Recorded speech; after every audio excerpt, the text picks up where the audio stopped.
So I don't mean to belittle like the efforts of artists and what artists do. And some of the thoughts that I have applies to people of all professions.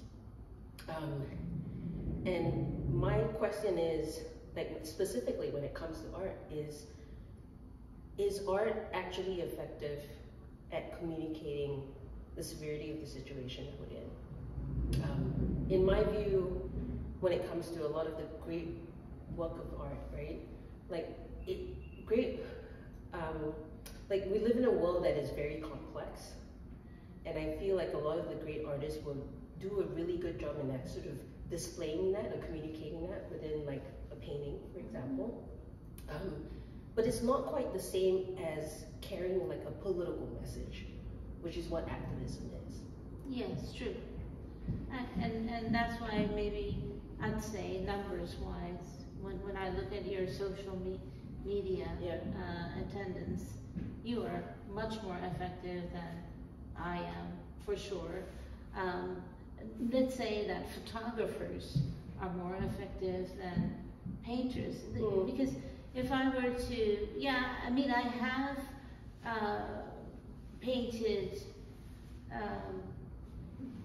fires and so on and so forth, but a photographer going and taking in pictures, let's say, of like Annette Solako, she took pollution pictures of the Bosphorus, but in beautiful colors. I mean, she's done such an amazing job with jellyfish and all that. I think that's more effective than my ghost darterfish. But we are all doing what we can do, but some methods obviously are much more effective than others. The dialogue that I have with a lot of people who are empathetic towards the cause is I always tell them, do what you're doing and continue to do what you're doing. You know, especially in America, there's so many nonprofits out there. There's different organizations that focus on different things. Like some focus on the ocean, on like cultivating oysters. You know, there's other groups that actually focus on composting, for example. Yes. Right. But in my mind, what we need at this point in time, because of how dire things are, is civil resistance, civil disobedience. I mean, it's very well documented throughout history that when it comes to systemic change, if it's the suffrage movement or if it's the civil rights movement, people going out protesting and disobeying and breaking mundane laws has always been a very important component of system change. Definitely. And which is why I'm trying to call everybody into the space, in the sense that like we can do all the things that we try to do. We can try to lobby politicians, but we live in an age where we have politicians that don't listen to us, the citizens' will.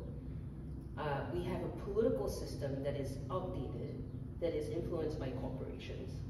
And so we don't, as people, we don't really have anybody that's actually looking out for our rights or for the rights of species. And in that sense, like for me, that gives us a good enough reason for us to rebel in a non-violent fashion. Because unless we have that kind of political pressure placed on our officials, I feel like all the other efforts that we're trying to do will never get any momentum. Because we're all working within a system that is ineffective in actually solving the crisis. That's a great point. One thing that the reason why I became very interested in, let's say, pollution is because as a child, after being born in New York, I then moved to Ankara, Turkey, and at that time, Ankara was heated with coal energy, and it was in the bottom of all these mountain ranges, so the wind would never take the pollution away, and it would, every time you breathe as a child, it would burn. It really would burn my lungs, it would burn my throat, and that's how I became interested in these topics. Now, the good news is that the government did something about it. They switched from coal. They made the decision to natural gas, and the air quality has improved dramatically there. So, absolutely, you're right that it is in the hands of politicians to make these changes to improve quality of life, not only for human beings, but for all species. You know? We can't just eradicate species of fish, species of birds, you know, and deplete everything, because they all have a balance and they all interact with one another, and we are ruining things. And you know what? Throwing money at it isn't going to bring these dead fish back or dead species back. Right. Yeah. Yeah, I mean, I think one of the biggest things for us to actually solve this is the need for an actual spiritual awakening. Spiritual awakening in the sense that, like, we grew up in a society that is so individualistic that we no longer recognize our connection to the earth. Right? And I feel like in order for us to have the kind of systemic cultural change, our value systems need to change as well too. Sure. Right? And you know, that's a big question. How do we get to a point where everybody in society recognizes that connection to the earth? Well, maybe the education system is part to do with that. Yeah, it could help in that regard. Legal system could certainly help. Political system can help, right? An artist can help in documenting everything. Maybe photographers are more effective than an oil painter like myself, but I think the message, the images, can be brought to life. Yeah, I mean, it's also a product of what's also necessary is, you know, which is what art isn't set up to do, is it's marketing, it's communications, right? Like for the message to actually cut through to the public, we also need all these PR agencies, PR companies to be able to actually communicate that message. But the thing is, I question if there's a motive for them to actually be saying all the things that they need to be saying, right? Because a lot of these agencies are also serving the corporations still. So that's the challenge that I see of where we're at. Yeah. True. Well, I mean, corporations now, because of the new SEC disclosure requirements, have to shift their, you know, what they're saying a little bit, and also shift their focus and make it more sustainable, right?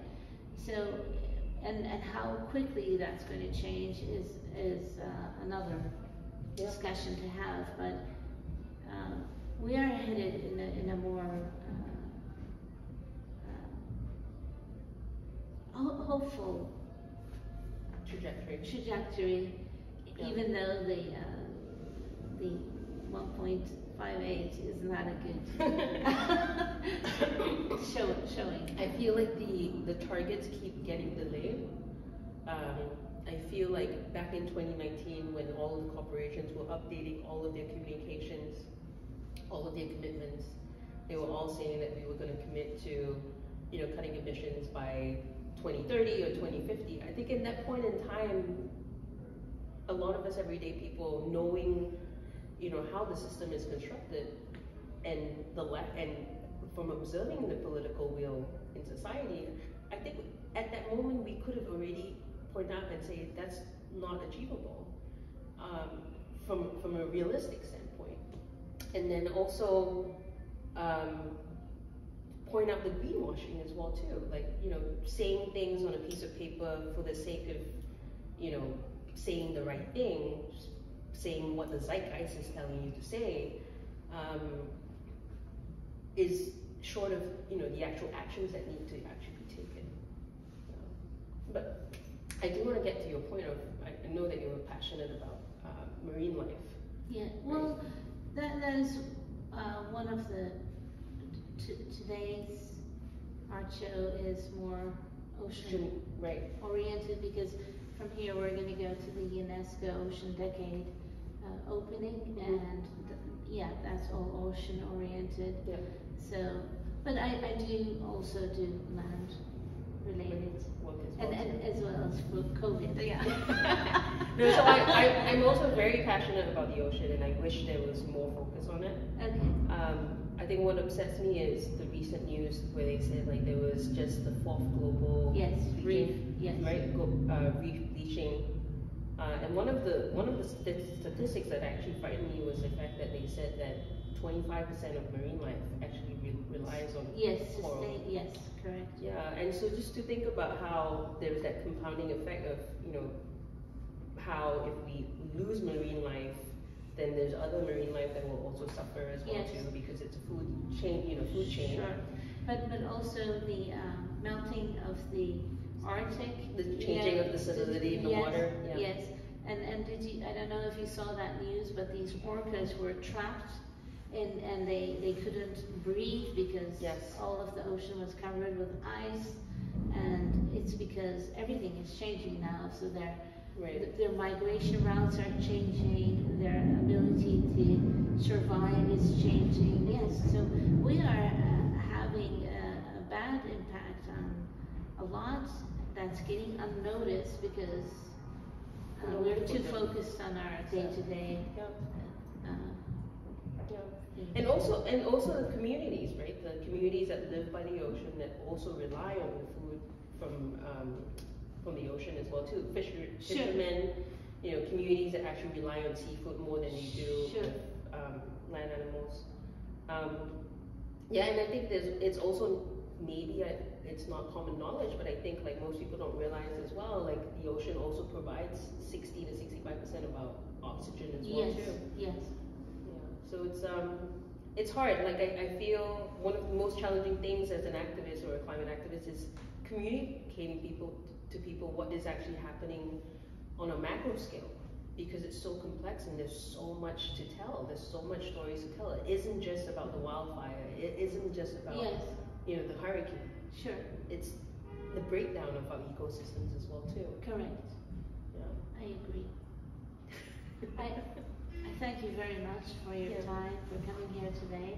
I hope we'll have maybe other discussions with artists from your organization, and maybe art shows of these artists in this space, and that we continue collaborating to get our message out until the education system is changed and that more emphasis is being brought to this issue.